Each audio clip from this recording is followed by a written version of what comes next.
Hello there, ladies and gentlemen, boys and girls, and children of all ages. Right, in this segment, I'm going to just talk to you about my opinions and my thoughts and my recent events of vinyl records. So, basically and in essence, you obviously buy what you want to buy, or now and again if something is a ridiculous price and you think the LP album artwork is just phenomenal, then you get it and try it, right? Because I've done that about 4 times since I've had the vinyl records. So, what I done today is, right, because when I purchased what I purchased, and I thought to myself, I'll clean them before I try them, right, what I do is, right, I get one of these, which is a velvet and anti-something vinyl brush. So basically it's a vinyl brush, and you go for like one side all the way around to the other side, and then it has a big line. For instance, right, if you well, this is how I do it anyway. So I would start like say for like there, and then go all the way around, and then there's a big line of dust there, and then I sort of go like in parallel line to it. I didn't mean blondie parallel lines, phenomenal LP, but anyway, and then I just light the way the cloth, one of these economical cloths that like gather up dust on it. I just go like that and brush it off gently, and then I go all the way no, in fact I check, and if it's got like any other dust particles on it or tiny wee imperfections or fingerprints, then I spray the cloth, or if it's really bad, I spray the vinyl record maybe about 4 times in each corner like a star, and then I do that and go all the way around it with the cloth. And then, but the brushes are very, very good vinyl brushes. Oh, and the spray that I use, it's Eco Natural Vinyl Cleaner, and it's just so good. It's 250 mils. You can use it for vinyl record LPs, CDs, DVDs, and it's vegan and it's made in Britain. So it's not been tested on animals or anything, and it's just absolutely brilliant. What a phenomenal product. It does get it doesn't get like the biggest scratches away, but it does get like small scratches away, and it gets any dust particles away and fingerprints. Because when you hold a vinyl record LP in your hands, you either hold it exactly like that or like that. So this is just my opinion. It's probably not the exact way you can do it. You can also, but then you get into the realm of spending millions, over time you do, get this like thing, and it's like that shape, and you can put the record in the middle, and I think you press it on, or you just like go like that, and it spins around so you can spray it or clean it. It's almost like a thing that you would hold dishes on, but it's a square thing like that, and and it spins around so you can clean the record. But I find my method is just fine. I put it on the flattest part of my bed with the sleeve on underneath it, and I just so I wipe it from one side all the way around like that, keeping it straight in a straight line like that all the way around. See the marquee dust? Get that, lightly dust off the dust, do the other side, and then maybe spray it. So that's what I do. But I can't recommend that any higher. It's the best stuff, and I'll always use that stuff. So I've been using that stuff about 3 times a day because the records were the dirtiest I've ever seen. And another thing, right, to look out for is if you go to any charity shop, it's mainly charity shops. It wouldn't be in like, well, maybe some small independent record stores, but for instance, I'm just using and it's no their fault. Well, it technically is, but technically isn't it? Right, the British Heart Foundation, the day after I finished, I purchased this LP.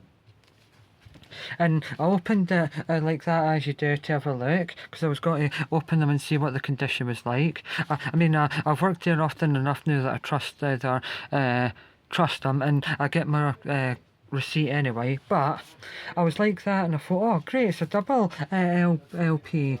But then when I looked, there was only side A and side B, so I went like that, right? Took out one of them at first, because this one I took out first, and it's Madonna's Greatest Hits.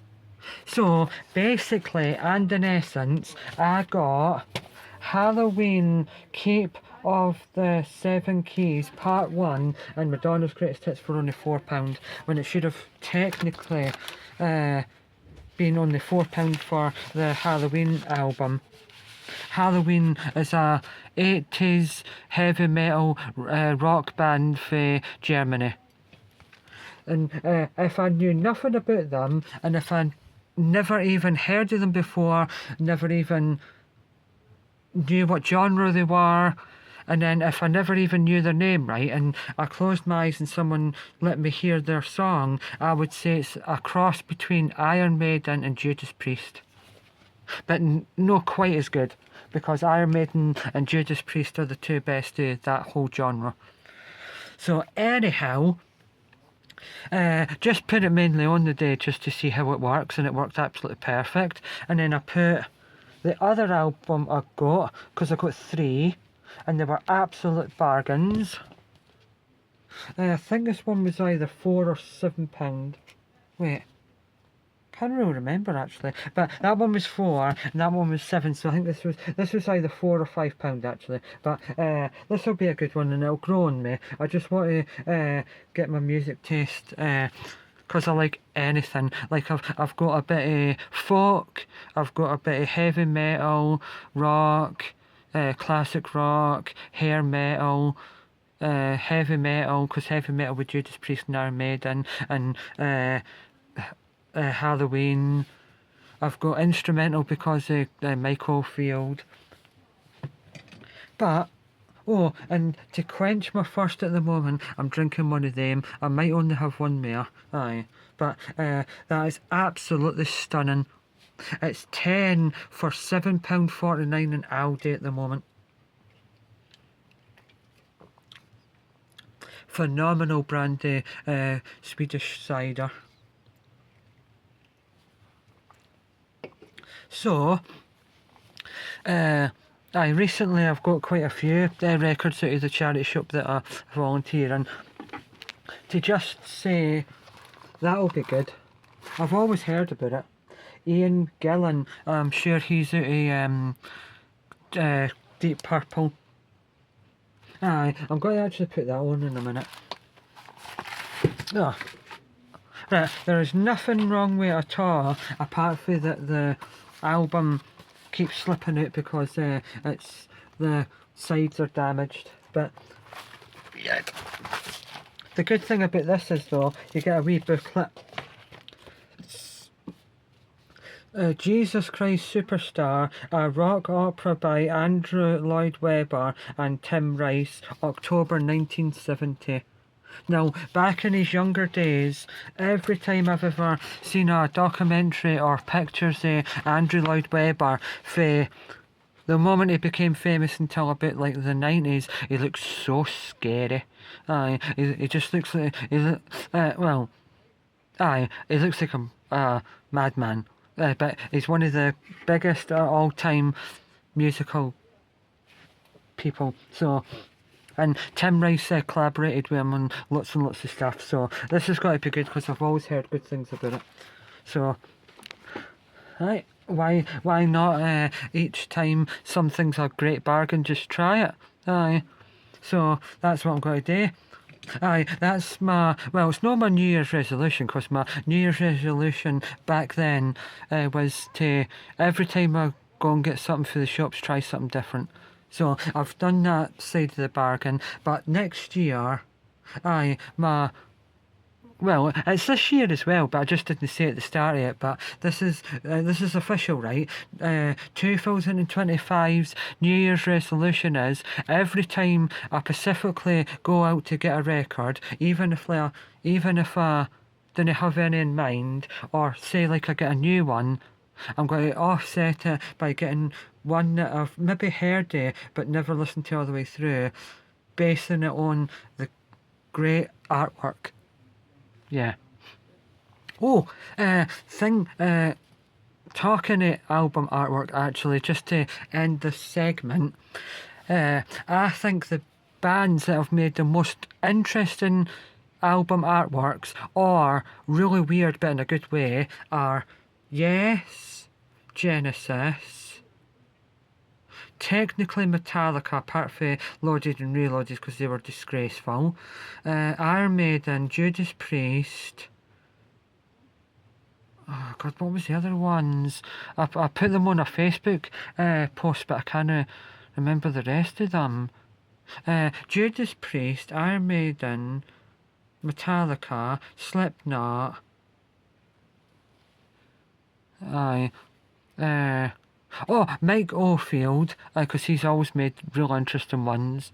So what I mean is, like, they're either properly iconic and catch your eye, or just really weird but in a good way.